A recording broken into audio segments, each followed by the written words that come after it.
Hey, Richard, thank you for coming in. In fact, we've known each other for a long, long time, I guess from 1988.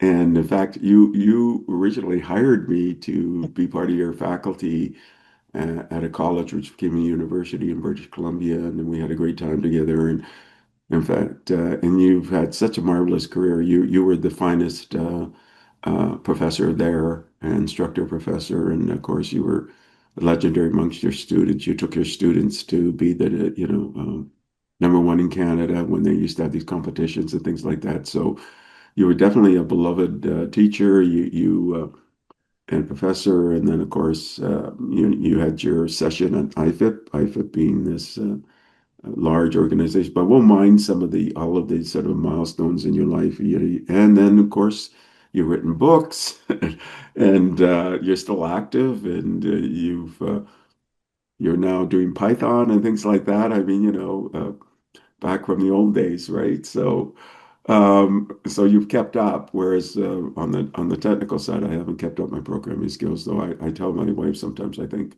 I should spend like a few weeks and just get up to speed on Python and other things, but I'm just too busy. But anyways, Richard, it's a pleasure to have you in this video cast, and thank you for coming in. So thrilled. We kept in touch all these years. I certainly fondly remember back when in the business administration department and to Capilano University, when you usually ended up in the choice for the students at the end of the year, but I was always fighting it for that first place as far as a teacher was concerned. But you were of course, I brought you into the college, but you were my mentor all the way through. Wonderful being with you again, Steve. I look forward to today's podcast. But all these years we've been in touch. It's an honor to be with you. So, Richard, let's start with this first question. What were three inflection points in your life that made you who you are today? And it could have been when you were 3 or 5 years old. It could have been inside or outside of school. It could have been something that could have been challenges that happened, things like that. So, what were those three milestones that really influenced who you are today and continue to do so because you're such a great contributor?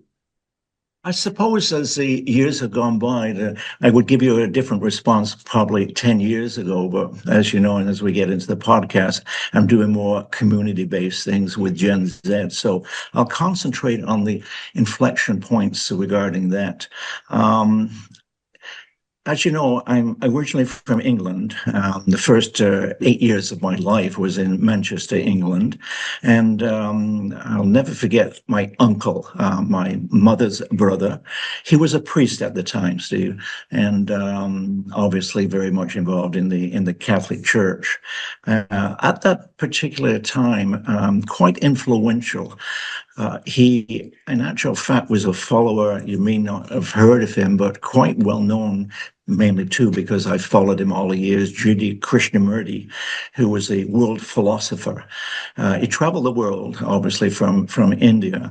And whenever he came to Manchester, the north of England, my Uncle John used to be his chaperone. And his driver. So during the time, not that I contacted Judy, but I was given all of his material, all of his literature. So since I've been 8 years old, I followed Judy Krishnamurti. I then got into Buddhism after that, when I moved over to and traveled to my high school days. But certainly the original one was basically working with Uncle John and Judy Krishnamurti. My second inflection point, I suppose, would be the work that my wife and I, Glenda and I, did back in the 60s. Between 1965 and 1980, we used to run youth groups with the United Church of Canada. Now we're talking about being in Montreal. And that's where I was for my high school days and my early working career at Pratt & Whitney Aircraft. The youth groups that we ran between 1965 and 1980, we usually averaged 50 to 60 in a group in each year. So in 1975, the United Church of Canada had their World Conference, their 50th anniversary of the United Church of Canada. And Glenda and I were picked as youth leaders of Eastern Canada and represented Eastern Canada during the 50th anniversary of the United Church of Canada. So that, I would say, would be my second inflection point. Looking at the third one, this will strike your heart, I'm sure. I would say the teaching at Capilano College certainly had an effect on my life. So I taught at Capilano between 1987 and 2012. And during that time, of course, you joined as well. So what in actual fact did these, and certainly Capilano College, what did it actually mean to me? I wrote during that time the first multi-generational book, Turning the Self Inside Out, a guide for Generation Y. And I'll come back to this later on in the podcast. So I was teaching Generation Y. So I wrote a book about how I was teaching, who Generation Y were, the effects as far as job situations were concerned, what it actually meant. It really brought to me, I integrated actually my philosophy due to Krishnamurti, education, the teaching aspect of it, and systems thinking. Because at Capilano, as you know, I taught systems engineering, system analysis, systems design, and systems implementation. So it really brought it as a single question that still guides me today, how we can help people and develop in a direction in a rapidly changing world. So that sort of brings me right now to what I am presently doing with Generation Z. I would say that those were the three inflection points that certainly impacted me and made me what I am today. You know, it's really fascinating that you had this uncle, and there was this relationship with almost like a philosophical, spiritual person, and that shaped your life. And I could see that continuing to even till today. And then, as you mentioned, you know, the United Church and Belinda, and such an important part of your life, and that again. Really working with and community with young people, and you still continue to do that today. And then, of course, you're teaching, and of course, and that's working with youth, but also you're this writing, you know, like Generation Y to Generation Z, and I guess there's the Alpha generation, but that sense of community, and I recall you also were a follower of Eckhart Tolle as well, right? Yes. Eckhart Tolle started writing about the same time as I did. There was another person sort of involved, again, not an inflection point. There's a fellow that possibly haven't heard of, Steve Taylor, kind of a cute story.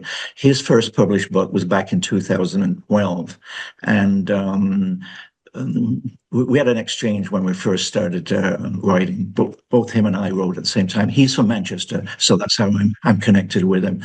He asked me how many books I'd written this month, and I said how many I sold. I said 2. Oh, Steve said I sold 4. Oh, following month, Steve came back and said I sold 1. How many did you sell, Richard? Oh, I sold 5 today. This went on for about 4 or 5 months. And I said, Steve, how many did you sell this month? He said, 10,000. I said, wow, 10,000. How did you possibly sell 10,000 in 1 month? He says, you have a famous person over there who promoted me. I said, who was that? He says, his name is Eckhart Tolle. So I asked him if he could connect me with Eckhart Tolle. He says, maybe not, but he says he made a difference in my life. Steve Taylor, if you look him up, is quite well known in the philosophy and of more humanistic psychologist type. But so that sort of bridges that gap between Eckhart Tolle and myself. No, never did meet him, but influenced my friend. Yeah, I mean, so it's interesting. All these people can intersect your life, and then it can have a profound effect, right, or impact on you. So, yeah. Very, very much so. Yes, yes, yeah. So, you know, the college became a university, and in fact, it's one of the largest in BC. and you spent a considerable amount of time there, and you actually were involved with KIPS. You brought KIPS into Capilano. Can you talk about that? And who is KIPS and things like that? Because at that time, it was quite rare to have to Right. be accredited by this organization. So maybe you can give it a little bit of history of that KIPS journey. Yeah. If you go back, I don't know if you remember this, there used to be DPMA, Data Processing Management Association. That was sort of when I first joined Capilano, was sort of our association that we were affiliated with.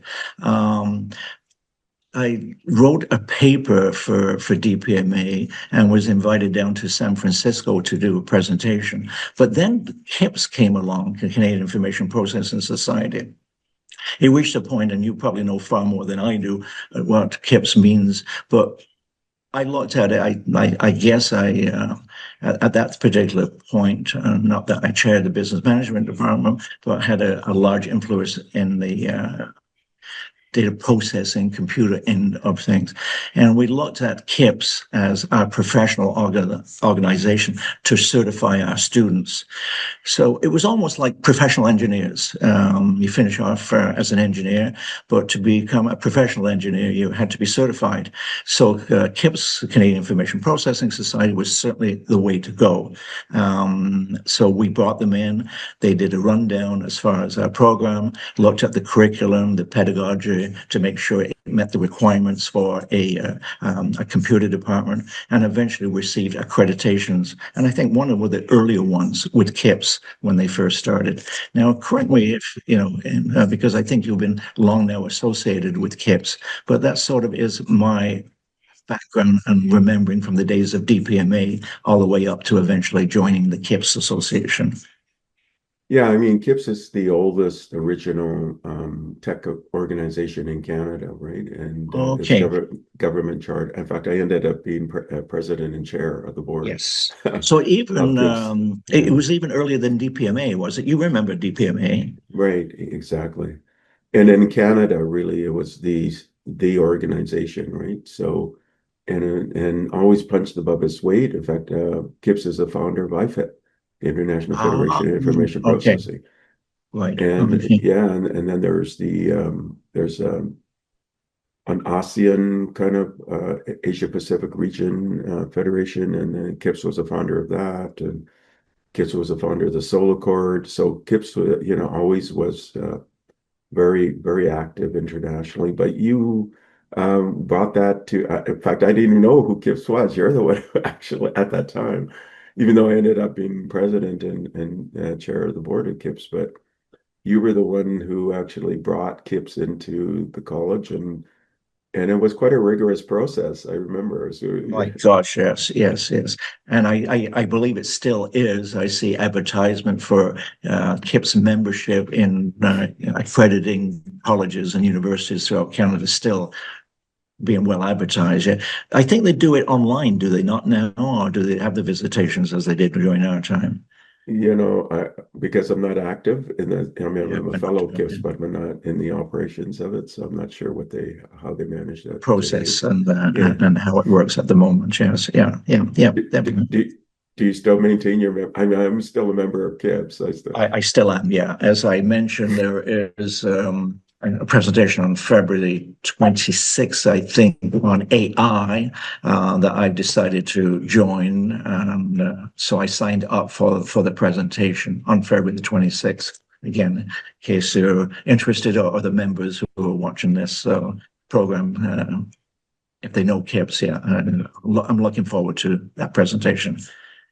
Maybe you should do one on your work with Gen Z and Gen Z, Yeah, right? yeah, and I guess we're leading towards that. Um, yeah, there's a lot that can be done. I'm worried about the future, Steve. I'm worried about obviously where AI stands, the job situation, the working environment. That's why I took up Python, by the way, and the next book I'm writing, I'm on chapter 5, and it's going to be about a 15 chapter book. And I'll certainly go into that. I've written a pedagogy that's very, very different. Do you want me to at least outline that to you at this Uh, point? So maybe what you can do is just describe briefly and sequence the books you've written, and then we'll talk about your current book. Okay, okay. Um, so the first book, again, as I mentioned, was I call it an intergenerational book, was the one on Gen Y. Um, I then got a invitation from the publisher asking if I would like to continue with this book, put it out again, do some marketing, do a book fair. And I said, well, that was Generation Y. That was a long time ago. So I said, I'm working and spending a lot of time now with Gen Z. So my publisher said, well, why don't you write a book on Gen Z and what you're doing and how you're involved. And the way that I got involved, quite honestly, was through the church. In the days when I mentioned with my wife, Glenda, and I, when we ran youth groups, I presented to the church council the idea of perhaps opening up a youth group with the United Church of Canada in Ottawa.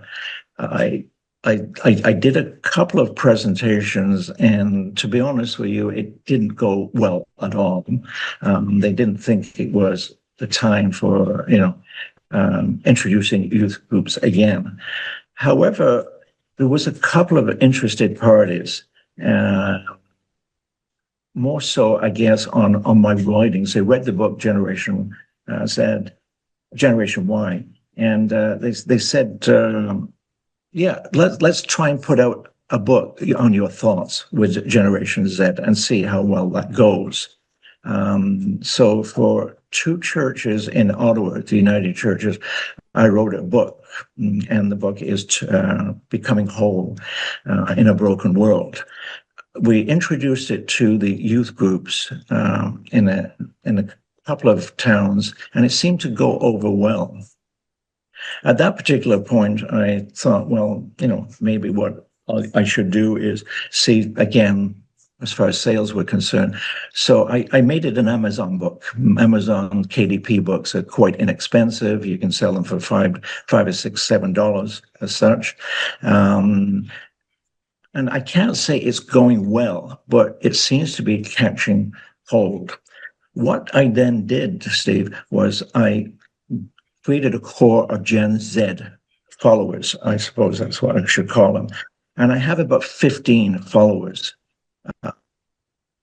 When I sat down, they looked at my book, the first edition, before I made the KDP book, and they didn't like it. They actually didn't like it. And I said, what seems to be wrong? Well, each chapter is 10, 15 pages long. I said, sure, it's common for a chapter to be 10 or 15 pages long. They said, we're used to reading maybe a page and a half. It's the maximum that Gen Z reads before they lose interest as such. So again, after my first attempt of writing that book, I said, with this core, can you help me write the book, the revision for an Amazon book? Definitely. I spent 4 months with this group of 10 Gen Zers. I would say the book that I've written is not me. It's definitely them. So what I was a transcriber of the way they think, the way they learn, what they're doing in life, the mental health problems that they're having, the situation, the fear of the future, the anxiety, et cetera, et cetera. When I wrote it, I passed it on to some of my more my age, or my, I guess my son-in-law and my daughter. And they said, we can't follow it, can't understand it. Full of icons, full of emojis, which meant something to, of course, Gen Z, but means nothing, of course, to maybe a 40-year-old or a 60-year-old or an 80-year-old. It seems to be popular. It seems to be catching on. So then I created it as a KDP book, and it's out there in the marketplace. Definitely is their book. Then with this core, they said, what is our future? And I said, certainly AI is going to have an influence in your future.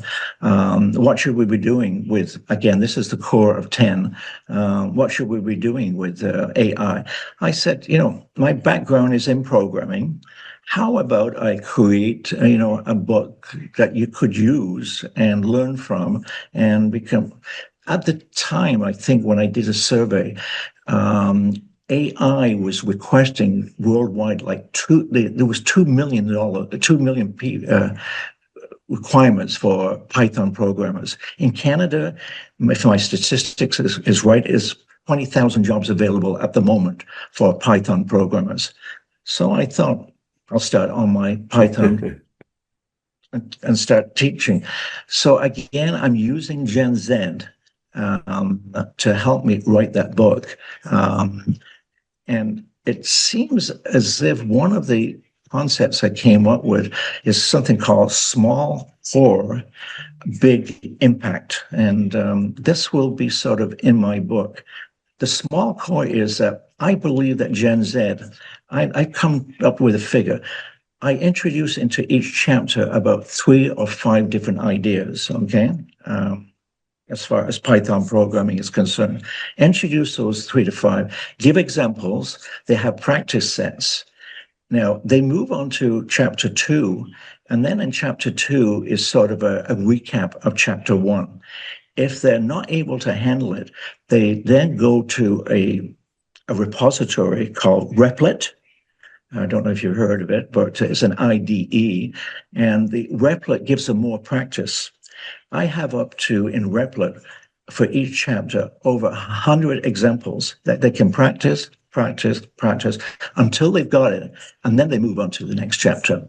Then I give them 3 core ideas again, small core, big impact, move on to chapter 2, etc., etc. So that's the way it will be going. And, IDEs and Replit seems to be a pedagogical way of going about things. The school boards in Ottawa, one in particular, is interested in how I am doing Python. It's part of their grade 12 curriculum to introduce a programming language, of which Python is the ideal one. So there's a possibility it could be with the school board in Ottawa.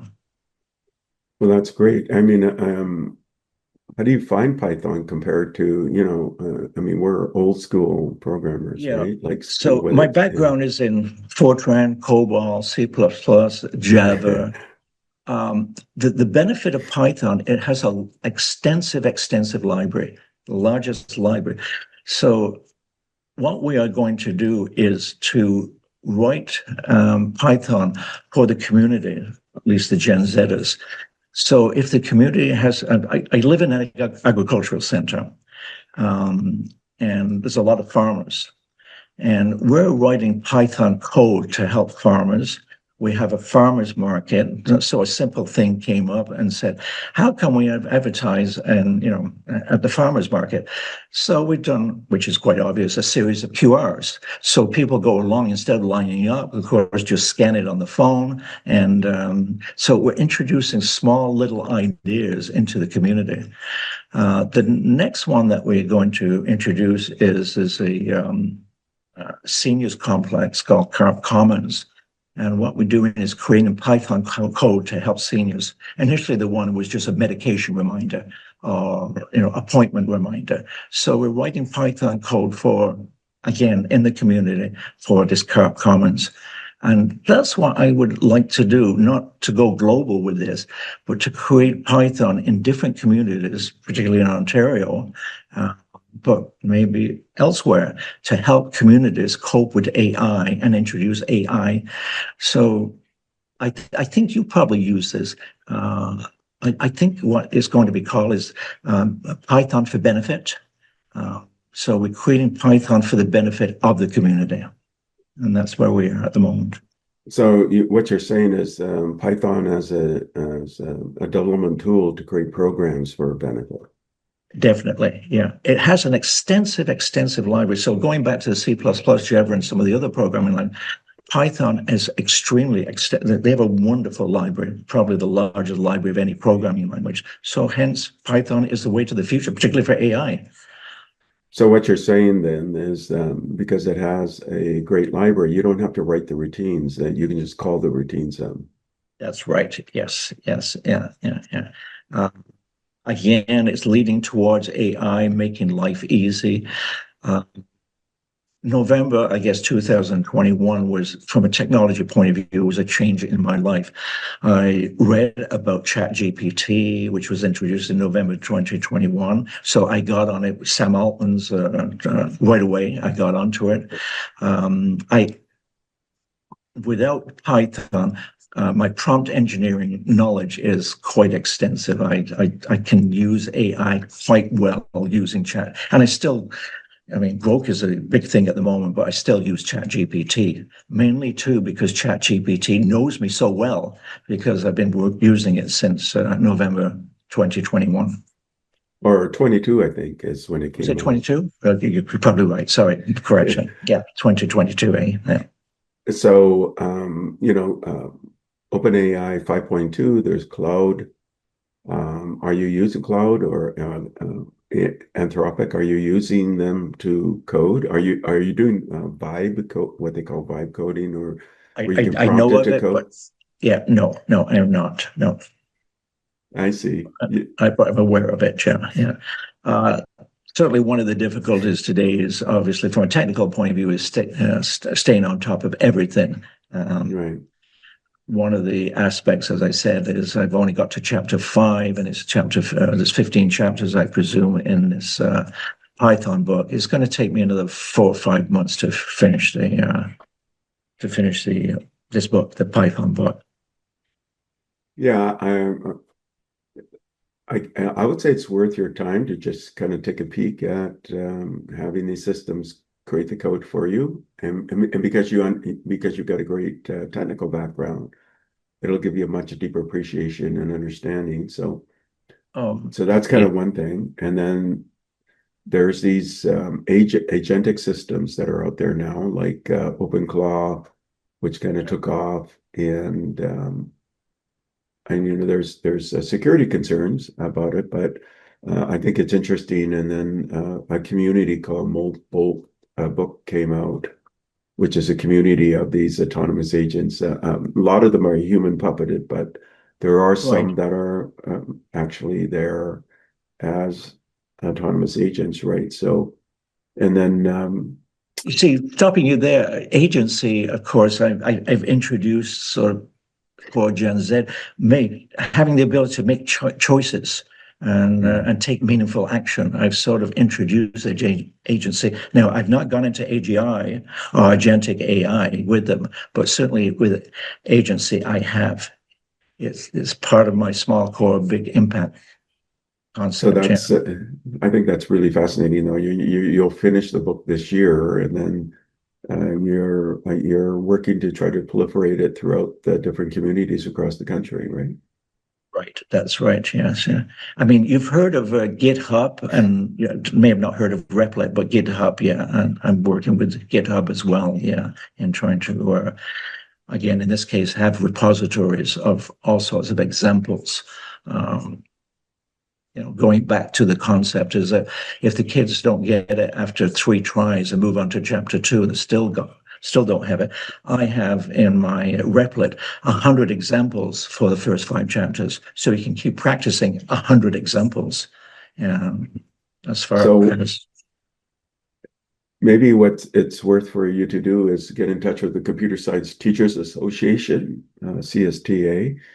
It's the largest K to 12 organization for teaching STEM and programming and things like that globally. And then they may be interested in using your Python material. right. And I'll certainly, after listen to the recording, which you will edit, obviously. I found out by approaching a few teachers at the Catholic School Board to get a course in that is rigorous. There's so many steps to go through to convince the Department of Education to use your course, Python, for example. Yes, we're looking for, in actual fact, I've received phone calls asking if I would teach Python at some of the high schools at the grade 12 level. I passed this teaching stage, but they said to get this course in, good luck, because very difficult to, the process is long-winded. Yeah, the advantage with the Computer Science Teachers Association is that, I'm sure individual teachers can just decide on a particular non-standard curriculum, maybe that they can institute at their school and things like that without going through a lot of, like school district wide. I mean, I think, and then this way you have the ability to proliferate. I think there's about 22 to 25,000 teachers in the Computer Science Teachers Association, right? So it's a global Excellent. organization. Excellent. Yeah. I'll look at that and thank you for that input. Wow. Okay, that's a possibility. I was discouraged when I heard from this one particular teacher. He said it will take years for you to get it through. I said, okay, fine. Yeah. Yeah, or I'm saying if you All approach the it from a school. bureaucratic school district, it could take a while, but just do it to the individual teachers who I'm sure have some freedom in how they teach their courses, right? So, Right, right. And of course, your resume is large, and you're doing so many wonderful things, Stephen. I feel as if particularly my age, I'd like to give back. I'd obviously like to, and again, being involved in Gen Z, the generational aspect of things, working with seniors, working with you, young people, thinking about the future. Um, I, I, I, I'm working too with in a situation, and maybe I shouldn't mention the name, but an organization that deals with Gen Z youngsters who are suffering from anxiety and mental health problems. The numbers they are giving me is teen girls, 66% of teen girls in Generation Z are suffering from anxiety, mental health situations. Just under 50% males who are teenagers are suffering from mental health problems. So again, I want to help there, as much as I can. so it's a quite admirable. You've got this book, and you're completed this year. You're getting it proliferating amongst different sort of communities and things like that on Python. Have you ever thought of teaching this at an extension course in a college or something like that? Yes, certainly the high schools at one point, as I mentioned, asked if I wouldn't mind teaching the Python. Do you know, I feel I can do more good, more benefit with what I am attempting at the moment. Yeah, Not that I would regret being stuck into a classroom, but again, gone through that many years ago, and I don't believe that's my approach at the moment. No. right. And then, so what's your plans? So you have an interest in the mental health of youth and addressing that, and then you have the Python, and you're working with you're you definitely are integrating with these LLMs that are out there like GPT, right? Which you That's use. great. Yes. And so, what's your next plans after that? Okay. I certainly will. It will take me a while, as I said, another at least 5 or 6 months to get through the aspect of the Python book and complete that afterwards. At the moment, I'm restricting to my uh, the people I'm dealing with in the communities only in Ontario. I would like to go to. I have a few contacts in Vancouver, as you well know, was teaching at Capilano University. The contest has asked if I wouldn't mind coming and talking to schools and trying to implement the same sort of idea or introduce the idea in Vancouver. Um, I I would like to perhaps eventually enable the Gen Zs to take over what I am doing. I have a meeting, in fact, tomorrow with a group of 10 that I originally started the first book with. And what they are doing is one of them is at Ottawa University. They're talking to Ottawa University, Carleton University, the work that I'm doing and the introduction. So I would say that my next step is to work with this core and broaden the scope. At the moment, I'm not looking for more than a year or two in advance. Um, I guess my concern is that you reach a certain age when there's a limitation as far as what can be done and how far you can go. But certainly, if I arm the students, the future generation, I think they can take over the work, and I'll keep building my core. Keep building my core. You know? And so the immediate piece would be your programming book, though, right? And the proliferation of the Definitely, Python. definitely, Yeah. yes, yes, yes, yeah, for sure, for sure, for sure, yeah, yeah, yeah. So, have you used Python then to do some AI programming or? Have I done a few? Yes, I've attempted a few. Again, let's be careful. What I have attempted is mostly incorporating ChatGPT, as I said with the senior one, using Python directly. No, no, no. I haven't done any coding as such. Something that may be worth you for you to explore because you're so curious is something called OpenClaw. Yes, And okay, I've heard. it, yeah, it's on GitHub. So, and you're in GitHub, and it's open source, and it's Hmm. an agentic system. You can download it into your computer. Um, so just be aware. I mean, it's controversial because some people are concerned about the security, but it's an agentic system, and then you can get it to do things, all sorts of things for you. But whoever tries it has to be aware that it's not full-fledged security enabled. So you have to have that in mind. But you have a technical background, so you'd be able to implement it. And then there's this community for bots called Molt Book, where these agents you can actually put them into this autonomous system, or they can work autonomously within this like almost like a Reddit Right.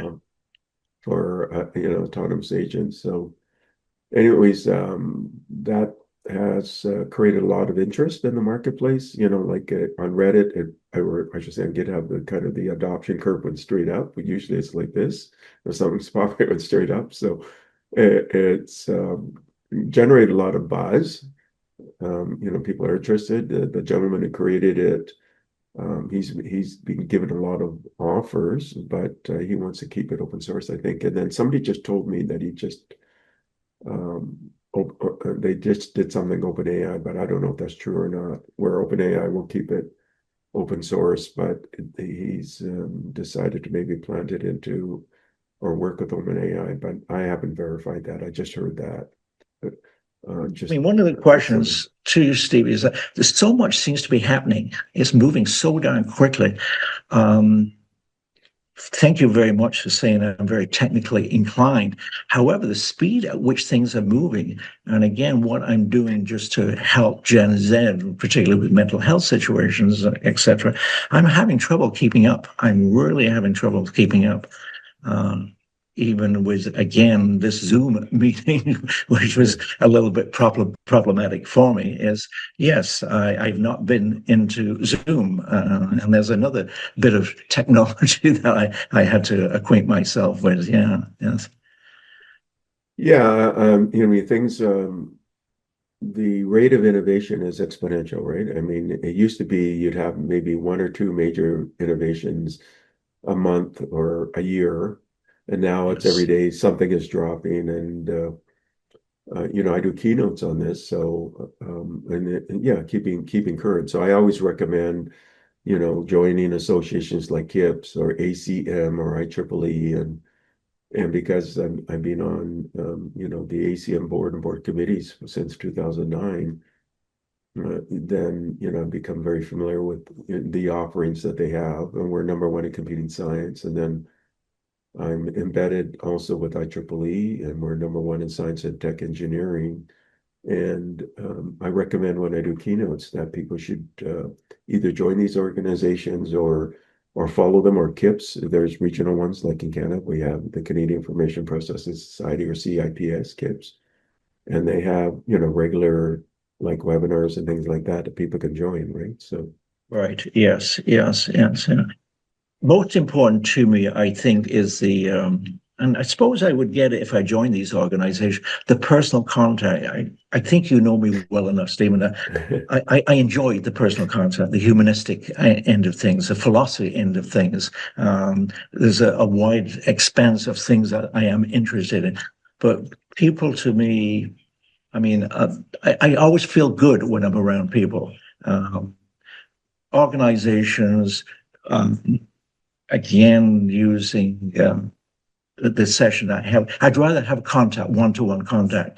So I love, as I said, tomorrow I have meetings with my core of 10, and we go to Ottawa U and have a coffee, and that to me is, is my thing at the moment, making that particular contact, yeah, the physical combat contact, yeah. So what do you think about AGI, and are you sort of reading up or keeping up on Yeah, the major players that are out there, whether it's the open I source? must confess that, the agency aspect of it is important. It's definitely important for Generation Z, because it helps them make choices. As far as AGI and agentic, I think it is a little bit beyond what I'm trying to do. I, to help Gen Z make decisions, take meaningful action, they have to understand agency. Shifting from, life is happening to me to, making something that they can do and say, I can do something about it. And certainly learning about agency helps them with that. So I've introduced the topic to them. I have not introduced AGI or agentic AGI. It's just too much. So I'm trying to keep it at the personal level, at the at Gen Z Right. level, something they can understand. At least I find AGI and agentic AGI complex, and it's moving too quickly. That would not be Gen Z's cup of tea at all. I don't think. I don't think. Yeah. Does So that we make covered a sense to lot. you? Yeah, I mean, and we talked about your inflection points in your life, from your uncle to United Church with Linda and things like that, and community work, and the different books you've written, and now you're working on your completing this one on Python, and then you're working with different communities to get this embedded in some way, or used and utilized, right? And that's your focus now, and then you got this small cohort that you work with, that you can bounce ideas off and things like that. They ended up rewriting your book, right? Because the chapters are too long. I thought that was really interesting. 15 pages is too long, and it's got to be like a page and a half. That's really interesting, right? So, and then and you're still very, very active and giving back and things like that. So um even though we've known each other now since literally it's 1988, right? When you actually interviewed me to get hired, right? So Amazing. And we've kept in touch all this, and I value our relationship. It's been wonderful. It's been wonderful. And to see you flourish and do all that's been happening, you've done wonders. so Richard, what sort of closing comments do you want to make, or closing thoughts in the last minute or so, or a couple of minutes of our talk here today? Okay. I guess simply, I just want more young people to feel grounded and capable. I find, particularly for them, that the world is loud. AI is everywhere, and a It's lot true, of them feel overwhelmed. right? What I'm trying to do, Stephen, and to your listeners, I'm just trying to build a bridge from I guess I call it clarity, to a real world agency. Small core, big impact, to change how you think and cope with practical skills, such as introducing Python and AI literature, and turn it into AI for good and Python for benefit. That's what I really am. And, the lasting words or my ending words would be that. Yeah. And in fact, so what's the name of your book again, on Sorry? Python? Uh, This is a good opportunity to kind of showcase your book, your upcoming book. Okay. What's it called? Yeah, so at the moment I haven't finalized the title, but at the moment I'm working with the Python for Benefit, but it has to be probably Python for Benefit for Generation Z or something like that. I'm only on chapter 5, so I'm a long way off completing the book. But it'd be something like, and I certainly will pass that along to you, Python for Benefit Yeah, for Gen Z. but then there's Alpha Generation as well, right? Oh, I realize that. Yeah. So am I restricting it if I'm just saying for Gen Z? Mainly because it's a pedagogy book. It's based on curriculum and pedagogy, as I said, with all these repositories, Replit and GitHub connections, and using QRs in the book. So in each chapter of the book, there's a QR. So obviously they're just going to use the phone and go to wherever, because most of the coding that I'm doing in this book is at least 10, if not 50 lines long. They're not going to repeat correctly using an IDE. The IDE I'm using is Thonny. It just would be too much to duplicate the book code into a Thonny environment. Well, you made it easy and accessible, so that's great. Again, right. Richard, any recommendations you want to give to the audience before we close here? I guess I want to say, I want to speak to maybe educators. Why not contact me and pilot some ideas if you're an educator. If you're a tech person, maybe you'd like to, particularly in Ontario, mentor for an hour or a month. If you're just a community builder, help me get into libraries, maybe youth centers, schools, and link to employees. If I could sort of leave that with them, that would be great. So how would they get in touch with you, Richard? Certainly. Okay. So my email, and can I leave both my email and my phone number, or is that the privacy aspect? So well, it's your privacy. It's your email. So Richard Longworth at Rogers.com, Richard Longworth at Rogers.com, or else 613-408-1472 is my phone number. Wow, I would never give out mine. Love to keep in touch with you, Stephen. Yeah. It's just been wonderful. Yeah, just a real delight, a real treat for me. Well, thank you, Richard, for coming in. And, it's just so great to see you flourishing. And this is decades. We've known each other for decades, right? So thank you again for coming in, sharing your experiences, wisdom with my audience. And it's been a good catch up for me with you and you with me. But yeah, if I can be of any help for you or for anybody that's interested, particularly in Gen Z, I'd like to connect with them. Thank you for listening to the Brand Called You videocast and podcast, a platform that brings you knowledge, experience, and wisdom of hundreds of successful individuals from around the world. Do visit our website www.tbcy.in to watch and listen to the stories of many more individuals. You can also follow us on YouTube, Facebook, Instagram, and Twitter. Just search for the Brand Called You.